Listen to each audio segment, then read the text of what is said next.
Alright guys, Shay here, only about to hope you guys are well. Orange Army, you know how we do it.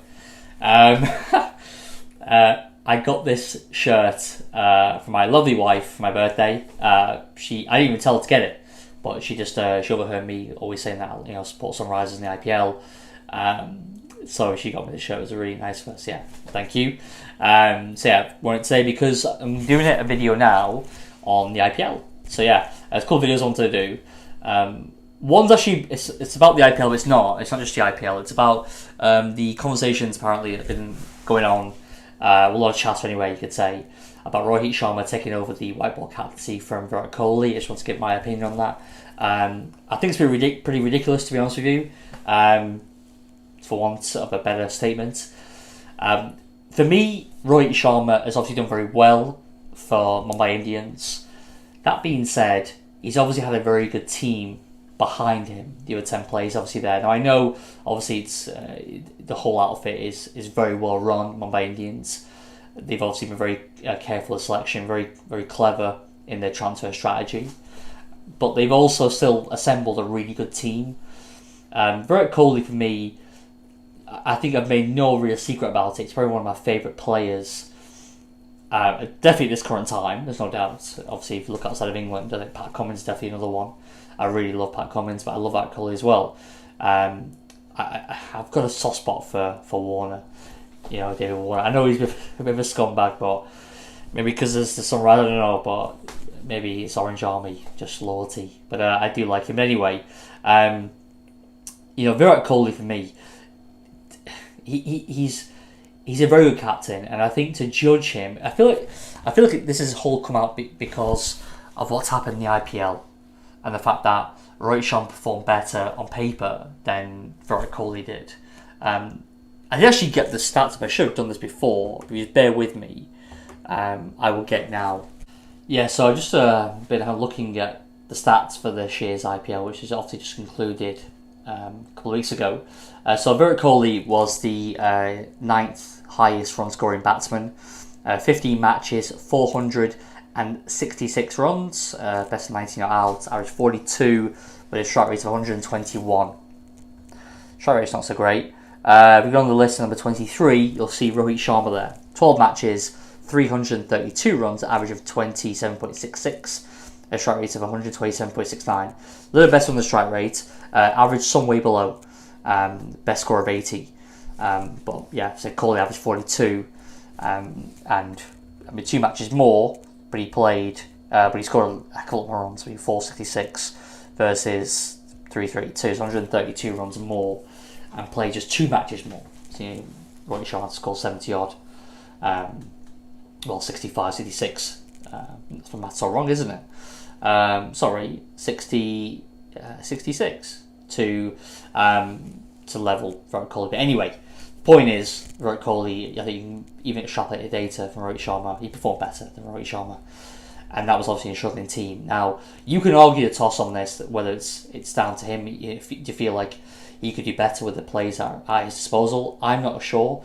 I think if you put Rohit Sharma in the RCB team and you put Virat Kohli in the Mumbai Indians team, then Virat Kohli would do just as well for Mumbai Indians. I would have won many an IPL by now.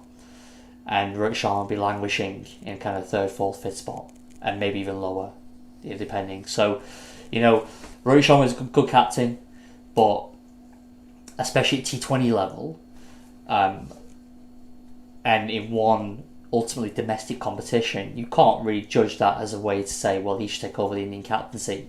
He's also a year older than Virat Kohli. You know, he's a little bit more than a year older. Virat Kohli, for me, deserves to continue as the leader in all 3 sides. I think it also one of the reasons why there's been question marks over him is because obviously he's not playing the final 3 test matches in the 4 test match series against Australia. He's going on for the birth of his child. I think people think that maybe now his priority is lay elsewhere. I mean, Rohit Sharma's already a family man, he's got children. He's got at least one child, I'm not sure he's got more, but he's got at least one child.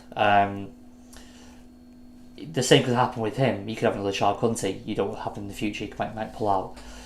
Virat Kohli as well, you know, he's fit and healthy. He's very, you know, he's big on fitness. And I think longevity I think you will see that Virat Kohli outlasts Rohit Sharma. Rohit Sharma, it's a bit of the podge side, isn't he, really? You know, he's carrying extra 5 kgs, as I read one time. I read a comment recently about Indians carrying extra. I read his comment. This guy was like, Indians naturally carry an extra 5 kgs. That's because you're eating too much curry and rice, mate. That's why you carry an extra 5 kgs. It's nothing to do with the fact that you're Indian. That's honestly some of the shit you read online that makes you laugh. It really does make you laugh. Anyway, Virat Kohli, from a longevity point of view, I think he will outlast Rohit Sharma. I think he will continue to grow and be better as a captain even now, in age 32. I mean, he's obviously 2 major tournaments as captain. A 2017 Champions Trophy, obviously got walloped by Pakistan final, and he got to the semis last year in the World Cup. So, but it's not bad, you know. Whether Rohit Sharma any better, obviously we don't know. But I just think in basing on IPL performance, the fact that he's been so dominant, well, his franchise has been so dominant, I just don't think you can go off that to say, well, he should take over the captaincy. Virat Kohli obviously will have his baby, he'll spend quality time with his wife and his new baby, and he'll come back fit and firing, as he always does, I'm sure. And I also feel like with India hosting the World Cup in 2021, 2023, I'm not sure about 2023, but definitely 2021, I believe that Virat Kohli deserves to captain India in a home World Cup of some format. If it's not ODI, then definitely T20. You know, I feel like he deserves that as the play. What he's done for Indian cricket and his status and standing in Indian cricket. I think you might see the best out of him. Obviously, he's done so well in the 2014, 2016 editions. He was man of the tournament, wasn't he, in both editions? And I think to do it, you know, at home as captain in 2021 would be something quite phenomenal. So I do hope that we see that. I really do hope that we see him continue to captain. I just don't think. I think the information, the kind of reasoning for Rohit Sharma to maybe take over the captaincy in white ball cricket, I think it's I won't say ludicrous. I understand why, to a certain extent, why people would say it. I just don't agree with it. I just think that Virat Kohli should very much stay as the white ball captain for at least 12 months, if not longer. Let's see next year. If they have a really bad tournament and they go out in the first round, then fair enough. Maybe look at it and say it's time to step down from white ball captaincy and just let Rohit Sharma take over. But the stats are very similar. In when Rohit Sharma's been captain, he's studying on numerous occasions. His win percentage is a little bit higher, I think, in T20s. But obviously you're working with a much smaller critical mass there of games, so it's hard to judge. When he stepped in ODI, and he's very similar in ODI cricket as well. In terms of his win rate, he's won a few more games percentage wise, but he's captained much less. So yeah, I just feel like I think for now Kohli should stay as the captain in all 3 formats, and then maybe make a decision after next year when he's 33, and then see where he's at. That's it from me, guys. Let me know your thoughts. Do you think that based on the IPL that Rohit Sharma should really get rewarded with the white ball captaincy for India based on what he's done with Mumbai Indians? Let me know your thoughts. So as always, if you like the content, please do like the video, share, comment, subscribe. I'd love subscribers if you're out there, if you're an Indian fan, and you want to maybe give me a thumbs down and a comment, or a thumbs up and a comment ideally. Do subscribe, that'd be great. I'd love to see more people from India on this channel, and hopefully I will see you on the next one. Cheers.